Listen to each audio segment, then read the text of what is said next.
Yes guys, welcome back to another video. Welcome to the George Benson football channel. It is an absolutely glorious Sunday afternoon in London. I'm going to do a quick little video so that you guys can see exactly what we've got going on right now, because this is just ridiculous. Check this out. There's you.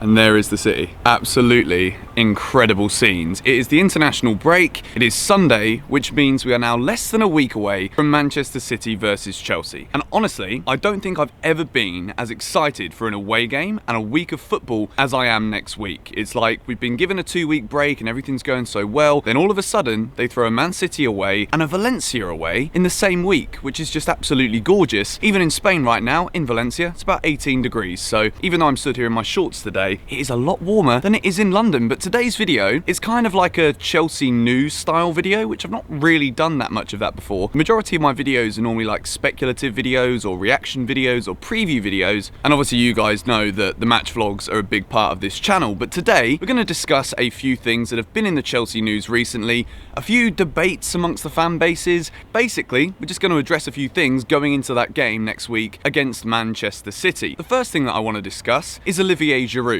the Frenchman, the man who still is getting called up by Didier Deschamps, yet not playing any minutes for Chelsea. Michy Batshuayi is obviously Frank's man that comes off the bench, and Michy's doing a good job. And Tammy Abraham, well, we've already spoken about him countless times on the channel. The man is delivering the goods, not just for Chelsea, but also for England as well. So minutes for Olivier Giroud is not something right now that we're seeing a lot of, and it doesn't look as though it's going to improve for him anytime soon, with Chelsea supposedly looking to try and sign Timo Werner come the 20th of November CAS appeal decision. So if Timo Werner comes in, that immediately moves Olivier Giroud to 4th choice striker, yet considering he's still scoring goals for France, he's still being called up for the world champions, it says to me that there's obviously still a very talented footballer there. As a Chelsea fan who's really enjoyed Olivier Giroud at the club, I personally would not want to stand in his way from him trying to get another move, because I still feel as though he could definitely offer something to another top club. And quite frankly, the goal he scored in the semi-final against Southampton, the performance and the goal he scored against Arsenal in the Europa League final, the fact that he's always been there to be called upon during his time at Chelsea, to move from Arsenal, it's kind of like he's got to do something good to win over the fan base. And Olivier Giroud has done nothing but work hard and also be a great role model for the other young players at the club. And he's someone that never really complains. The only thing he's really said is that he wants to play football, and you can never really begrudge a footballer from saying words like that. So Olivier Giroud, for me, it probably is time for him to move on, and I for one would be very, very grateful for what he's done for this football club, and I wouldn't want to stand in his way. The next thing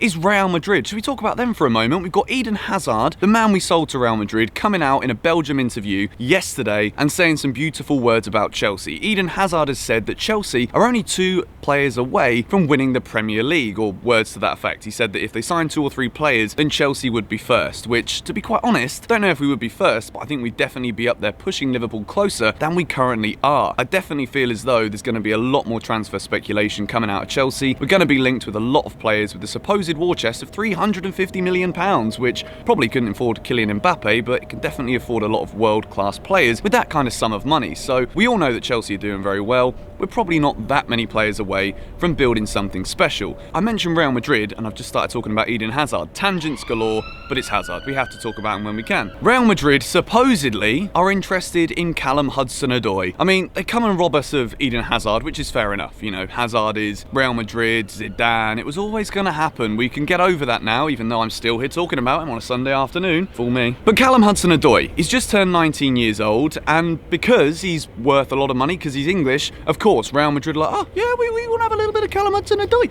Well, you know what, Real Madrid? No.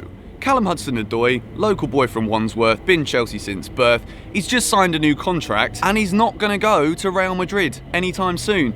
And if they do want to buy Callum Hudson-Odoi, I'd probably consider 2 or 3 players. They can send Isco, he's one of my favourite players in the world, give us 100 million, and then maybe we can actually open the email and might even respond. Probably won't accept it, but at the end of the day, Callum Hudson-Odoi's just signed a new Chelsea contract. He's been there all of his life. Real Madrid come knocking on the door. I don't know if there's any firm, like, real possibility of them even actually making a bid or trying to make an approach for Callum Hudson-Odoi, but as a Chelsea fan who loves Hudson-Odoi and the bright future that he undoubtedly has at Chelsea Football Club, I don't want to sell him at any price. They've also supposedly, reportedly been interested in N'Golo Kante, who yet again called up for the France squad despite all of the injury worries that he's had, not fully fit, but he's okay. And at the moment, touch wood, there's a wooden bench just beneath me. There's been no new injuries for Chelsea so far is the key word. I'm going to do a live stream for the England game, which will probably go out before this. At this time of recording, there's not been any new injuries, which is absolutely bloody brilliant considering we've been injury ridden for the entirety of the season. So I've had to move inside. A family, mum and dad and 3 kids came to do some exercise and fun playing monster games and stuff behind me upstairs, so didn't really want to be stood there talking about Chelsea with a load of kids running around behind me. So we've come back indoors. So we were talking about Real Madrid and their interest in Kante and Hudson-Odoi. I think at this point for Chelsea, we don't want to be seen as a selling club to teams like Real Madrid. You know, there's absolutely no denying that Real Madrid are probably the epitome of elite footballing clubs. It is an aspirational club for any footballer. N'Golo Kante has recently come out and said that he could potentially see himself finishing his career at Chelsea. His contract runs until 2023, which is 4 years away, and he says he definitely sees himself playing at Chelsea at least until then. He's very happy at the club right now. So in terms of Madrid coming in for Kante, it's going to have to be an astronomical sum of money, and at the same time, I don't even know if Kante would want the move. I think it's very difficult to not have your head turned by a Real Madrid offer, but I don't see that happening. Hudson-Odoi, I think it's probably just a bit of crazy media speculation. Everybody wants to talk about Chelsea's youngsters right now, and players like Hudson-Odoi, they're always going to be on the radar. For example, Bayern Munich were trying to buy him, and there's a good reason for that, because Callum Hudson-Odoi's potential is extremely high, and last summer, it looked as though Chelsea could probably sell Hudson-Odoi for a cut price, because there wasn't that much experience that we'd seen. The more minutes he gets in a Chelsea shirt, the more we see him play for England, that price is only going to skyrocket. So, as I've said,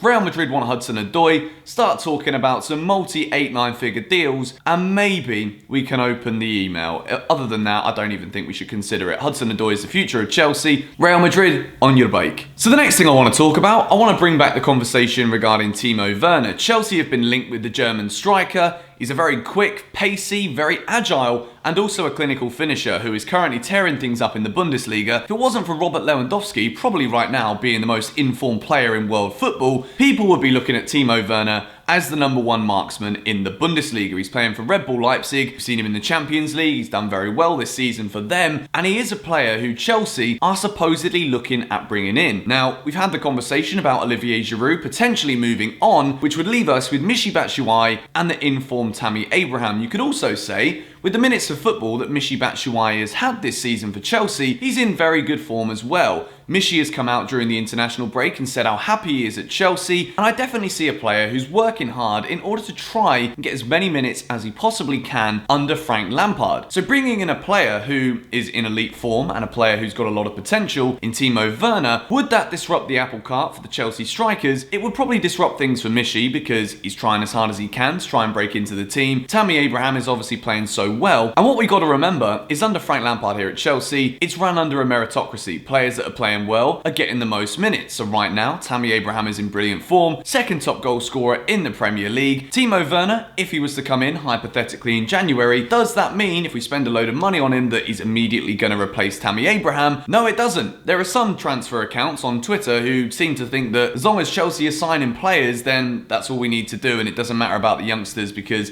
if we buy players, they immediately come into the team because apparently it's what we want to see. No, it isn't. If we're going to spend money on an elite marksman, that's actually very difficult to say, then the way I see it happening is I see it as competition for Tammy Abraham. If we're talking about Tammy as being Chelsea's #9 for the next 10 years potentially, he's gonna need to have players that are giving him a really tough run to get into the team. Right now, it's great at Chelsea because these young players, they've been able to come in. There's not much pressure on them because the expectations are relatively low this season, but as we start to see these players improve, as they play more minutes for Chelsea, as they keep succeeding, as we're seeing them do, such as Tammy Abraham right now, those expectations are going to change very fast. And if Tammy's not got players directly competing, no disrespect to Michy, Michy's doing a very, very good job as the backup striker right now, but if we are going to offload Olivier Giroud, then you can bet your money on Chelsea trying to go in for another top quality striker, be it in January or next summer. So Tammy's going to need to have players that are always competing for him, and with Timo Werner's age, Chelsea could be looking at two elite strikers who can be performing at the highest level for them for years to come. In terms of his price tag, we're not going to be looking at 100 million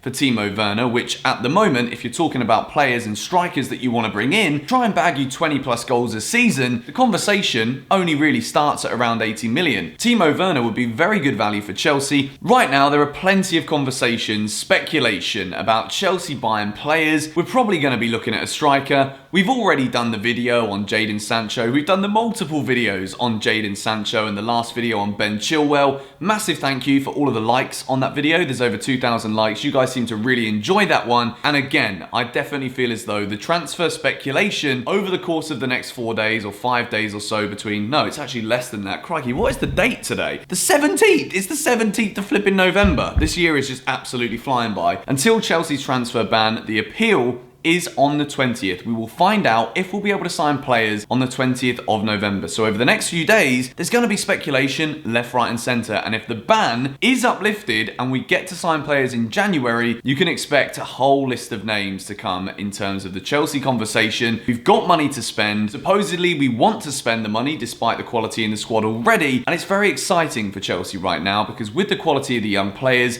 with the depth in the squad already, we're only talking about signing 2 or 3 players to really take us to the next level. And to round up this video, I personally believe that Timo Werner would be a player that would give Chelsea some brilliant striking options. Again, no disrespect to Michy Batshuayi, because I think he's doing a great job for Chelsea right now. But no one can deny the obvious nature of if Olivier Giroud does go, Chelsea will be in the market, whether Michy's bagging them in or not, for another top striker. And I think Werner, in terms of the value that he could bring, the value in which we could get him for, I think he would be a great option for Chelsea. But anyway, that wraps up this little news speculation video today. Hopefully you guys did enjoy it. It is Manchester City in 6 days' time. So over the next few days, we'll get back into match previews. We'll get back into how we can beat Manchester City, Premier League predictions, all of that fun stuff. And for the rest of this month, the Chelsea content is going to be coming out thick and fast. It is an incredible end to the month. We've got Man City away, Valencia away, and then West Ham at home to wrap up November,